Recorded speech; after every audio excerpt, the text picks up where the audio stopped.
Bismillahirrahmanirrahim. Assalamualaikum warahmatullahi wabarakatuh. Ada satu kisah, terserah mau dianggap asli atau enggak, fiksi atau nyata, realitas, terserah. Siapapun orangnya, di mana, kapanpun. Pokoknya ada satu kisah itu di suatu pesantren. Sedang ada acara reuni alumni.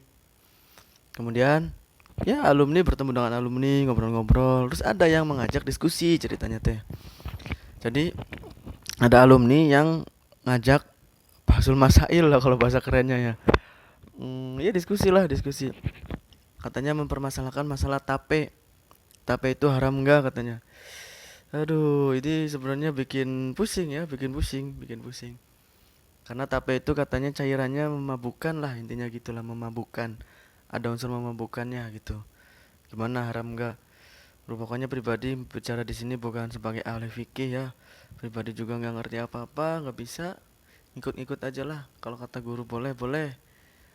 Itu pokoknya yang jelas waktu obrolan itu ya pribadi sampaikan di sini ya. Jadi gini loh. Dalam Al-Qur'an itu yang haram itu kan khomer. Khomer. Nggak ada kata-kata alkohol, nggak ada ya. Tapi khomer. Perhatikan. Yang dinyatakan haram itu khomer. Nah, khomer itu apa artinya? Nah, itu bukan wilayah pribadi. Baca masing-masing ditafsir, silakan khomer itu apakah yang memabukkan, apakah apa terserah. Pribadi nggak, bukan ahlinya lah. Alkohol itu nggak haram. Yang haram itu khomer. Nah, khomer bentuknya itu apa? Khomer salah satunya alkohol. Tapi dibantah lagi sama orang kimia. Kebetulan alumni itu orang kimia. Di dalam ilmu kimia, di dalam orang-orang kimia, alkohol itu suatu komunitas. Ini pribadi nggak mengajak siapa-siapa, pribadi nggak mendikte siapa-siapa, nggak suruh ngikut pribadi. Ini hanya cerita aja ya, jadi ilmu pengetahuan aja. Nggak usah dipercaya, terserah, nggak jadi masalah. Kata beliau, yang orang kimia, beliau kuliahnya di jurusan kimia, bilang gini, alkohol itu adalah komunitas bagi orang kimia. Suatu komunitas, alkohol itu ada macam-macamnya, ada etanol, ditanol, bitanol, ya 000 lah pokoknya lah. Yang ngerti, banyak komunitas alkohol. Nah, alkohol yang memabukkan tuh yang mana? Oh, itu jadi pertanyaan. Jadi memang dalam Al-Quran itu hanya khomer, haram khomer. Nah, khomer turunan khomer itu apa sih? Khomer itu apa? Nah, itu kan jadi permasalahan. Itu harus ditafsir ya. Silakan baca lagi tafsirnya masing-masing aja lah. Nah, jadi apa namanya? Alkohol yang memabukkan itu yang mana loh? Banyak alkohol itu macam-macamnya. Ada yang spiritus bagian dari alkohol kata beliau yang alumni kimia ini. Spiritus bagian alkohol, apa itu haram? Itu jangankan diminum, jangankan memabukkan, diminum itu langsung mati. Apakah itu yang disebut khamr yang najis itu, apakah itu? Nah, itu beliau itu merangsang dari sini dulu ya. Dari sini beliau merangsang pembicaraan gitu. Nah, pribadi sambungkan. Jadi di Cirebon atau di manalah, Allahu a'lam. Ada ulama itu kerjasama dengan bagian itu yang ahli-ahli kimia. Jadi gini, masalah parfum. Parfum yang ada alkoholnya itu gimana sih? Haram nggak? Kan alkohol itu kan katanya bagian ruh dari khamr. Khamr, sementara khamr itu adalah najis. Berarti alkohol itu najis. Nah, ternyata alkohol yang itu kerjasama antara ulama dan ahli kimia. Ada di suatu daerah lah. Ternyata alkohol yang di parfum itu berbeda dengan alkohol yang di minuman. Nama kimianya juga beda. Nah, inilah disinilah. Makanya banyak kiai-kiai, ulama-ulama yang sekarang membolehkan apa namanya? eh Parfum yang ada alkoholnya. Tapi dari segi hati-hati tetap jangan. Cuman membolehkan kalau untuk orang awam yang belum ngerti. Contoh, ketika kita di acara maulid tiba-tiba ada yang nyemprotin parfum, ternyata ada alkoholnya. Ya udah, apa salahnya, terima aja. Ini orangnya supaya nggak jadi masalah, nggak tersinggung, nggak terhina, udah aja. Alhamdulillah, makasih, makasih, makasih. Ada yang membolehkan gitu, dipakainya di sini. Tapi kalau menyengaja membeli, ya usahakan jangannya ada alkoholnya gitu aja ya. Jadi kalau beli ya hati-hatinya, jangan ada yang alkoholnya. Kalau ada kebetulan kejadian kayak gitu, ya udah terima aja, ada yang membolehkan gitu. Jadi alkoholnya beda namanya, antara alkohol yang memabukkan dan alkohol yang di parfum. Nah, makanya inilah dari pernyataan beliau ini, alkohol itu komunitas, macam-macam banyak alkohol itu. Apakah bisa disamaratakan? Enggak. Nah, itulah makanya yang haram itu jelas khomer, tapi khomer itu apa kan kita nggak tahu nih. Nah, sementara di Indonesia sudah didegradasi seolah-olah alkohol itu haram. Padahal alkohol itu macam-macam. Seolah-olah khomer itu alkohol. Padahal khomer itu ya bisa macam-macam yang memabukkan. Kalau maknanya memabukkan ya, pribadi nggak ngasih tahu nih. Pokoknya baca aja tafsirnya sendiri lah. Kalau masalah khomer pribadi nggak berani. Baca aja tafsirnya sendiri, apa sih khomer itu yang dimaksud apa. Atau mungkin di sini nanti yang ahli-ahli tolong komentar lah biar pribadi juga belajar juga gitu. Nah, makanya dari situ akhirnya ada yang membolehkan pakai parfum alkohol, karena alkoholnya itu yang di parfum mah jangan untuk diminum, ditetesin ke mata juga mati, itu spiritus katanya, ditetesin ke mulut juga mati. Diminum tuh mati, bukan hanya mabok, spiritus itu bagian dari spiritus katanya. Nah, itulah jadi perangsangannya dari situ ya. Jadi masalah ilmu itu susah ya. Kayak di suatu daerah lagi ada ulama itu kerjasama dengan nelayan, ya nelayan, pelayar, nelayan lah, sama pokoknya yang di laut, hanya untuk nanya tentang kepiting. Kepiting itu kan diperdebatkan tuh haram tidaknya. Akhirnya ada ulama itu tanya ke nelayan, kepiting tuh gimana sih sifat-sifatnya pak. Ternyata yang pribadi dapat, kata nelayan itu, eh kepiting itu ada dua jenis katanya. Ada memang yang jenisnya itu bisa hidup di dua alam, tapi ada yang enggak katanya. Nah, itu kepiting yang dihalalkan. Pribadi juga belum paham betul ya. Silakan searching aja atau tanya langsung ke nelayan. Yang punya saudara nelayan tanya aja. Karena mungkin yang hobi-hobi makan kepiting, nah silakan lebih tanya lagi. Kalau yang kayak pribadi yang memang nggak sering berhubungan dengan kepiting, memang nggak berhubungan dengan kepiting, jadi kurang begitu detail ya. Sebenarnya untuk ilmu bagus ya. Silakan tanya-tanya lah, komen-komen lah yang ahli kepiting lah. Ada mana sih kepiting yang halal yang bisa hidup di dua alam? Yang halal, yang haram yang bisa hidup di dua alam gitu. Mana yang haramnya gitu?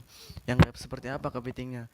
Itu masih diperdebatkan lah pokoknya. Apakah memang jangan-jangan nggak ada kepiting yang haram tuh, sebenarnya nggak ada. Karena hidup di dua alam juga, di satu alamnya tuh dia hanya sebeberapa waktu, tapi balik lagi intinya hidup di satu alam, cuman di alam lain tuh hanya beberapa waktu, hanya untuk apa gitu dalam istilah biologinya. Ya silakan ya ahli-ahli kepiting komen lah. Jadi ilmu itu gitulah, ilmu itu selalu diperdebatkan setiap zamannya ya. Memang dalam ilmu itu ada perubahan ya. Kalau fikih itu kan tergantung zaman, ada makanya terus hadir kan fikih kontemporer, fikih modern itu karena memang kondisinya berubah terus, fikih perlu berubah. Contoh lagi, teman-teman pribadi ini mempertanyakan masalah ini nih. Gimana hukumnya mustahik zakat? Mustahik zakat yang menerima zakat. Zakat fitrah itu kan fakir miskin. Fakir miskin itu kan beliau itu tekstual. Dalam bicara ini bicara tekstual, katanya yang 3 hari ke depan itu nggak mampu untuk makan dalam waktu 3 hari ke depan. Zaman sekarang apakah ada orang yang 3 hari ke depan nggak mampu makan? Sedikit, jarang sekali, sedikit mungkin lah.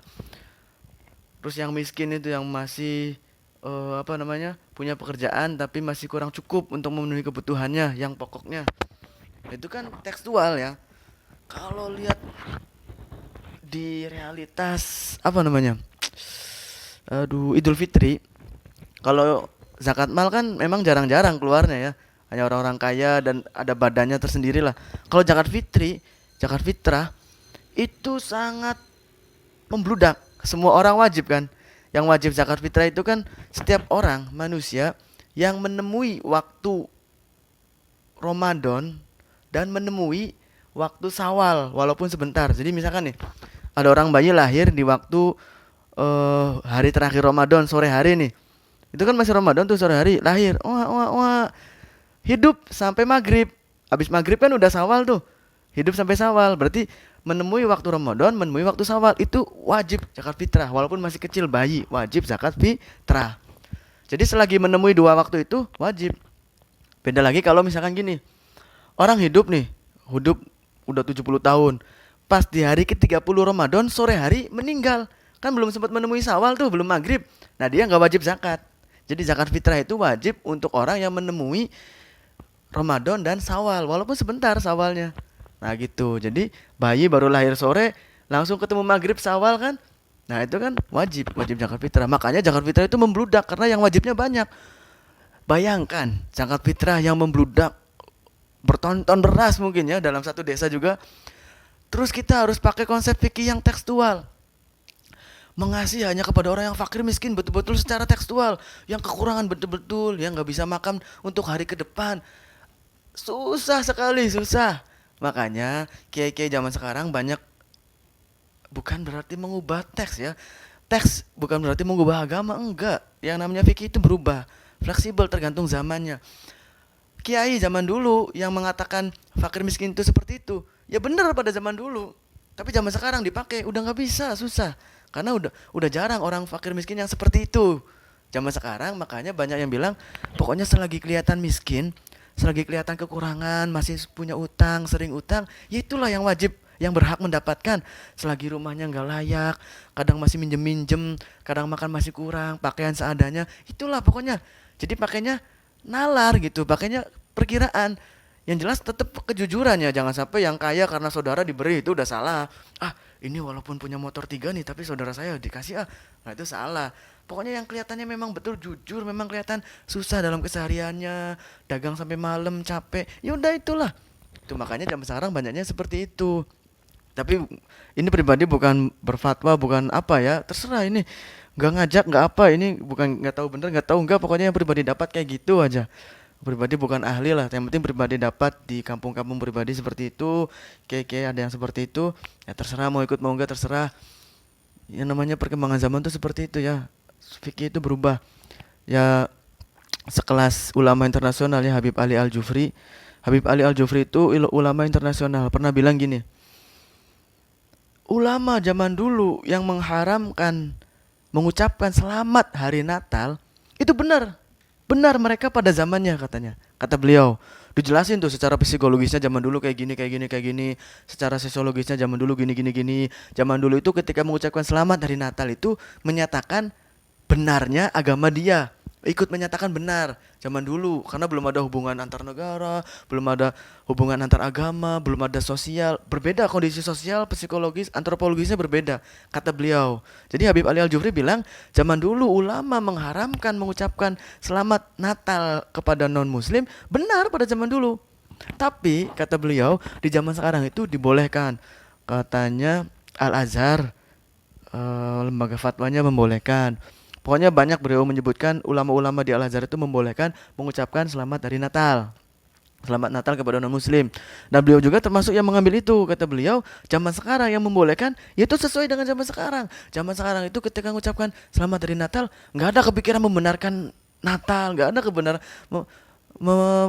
membenarkan Yesus, nggak ada. Itu hanya hubungan bilateral atau hubungan antara negara, antar agama, keharmonisan. Coba di gereja-gereja ketika Idul Fitri, lihat coba di gereja-gereja spanduk besar selamat hari raya Idul Fitri untuk umat Islam diucapkan. Masa kita itu seolah-olah kayak jahat banget gitu nggak mengucapkan selamat hari Natal. Nah itu yang pribadi dapat dari Habib Ali Al-Jufri. Ya terserah yang masih mau tekstual mengharamkan silakan, nggak ngajak, pribadi nggak ngajak, terserah. Yang kontekstual yang membolehkan silakan. Pribadi juga nggak pernah ngucapin selamat Natal, nggak pernah. Tapi pribadi nggak anti sama yang mengucapkan, nggak nganggap dosa, enggak. Itu pribadi mah keperluannya gitu doang. Nggak mau menganggap gampang orang itu berdosa, nggak mau gampang menganggap orang berdosa. Kalau pribadi sendiri belum butuh mengucapkan selamat Natal, kecuali nanti pribadi hidup di Jakarta misalkan, bergaul dengan orang-orang non muslim, keharmonisan, mereka toleran kepada kita, mereka mengucapkan maulid, mengucapkan selamat maulid atau apa. Apakah kita perasaan keras banget gitu mengucapkan Natal hanya sekedar basa-basi, nggak boleh gitu, haram. Nah itu terserah lah, nggak diikutin boleh, nggak juga nggak apa-apa. Ini pribadi yang dapat dari guru-guru seperti itu. Allahu a'lam bishawab. Assalamualaikum warahmatullahi wabarakatuh.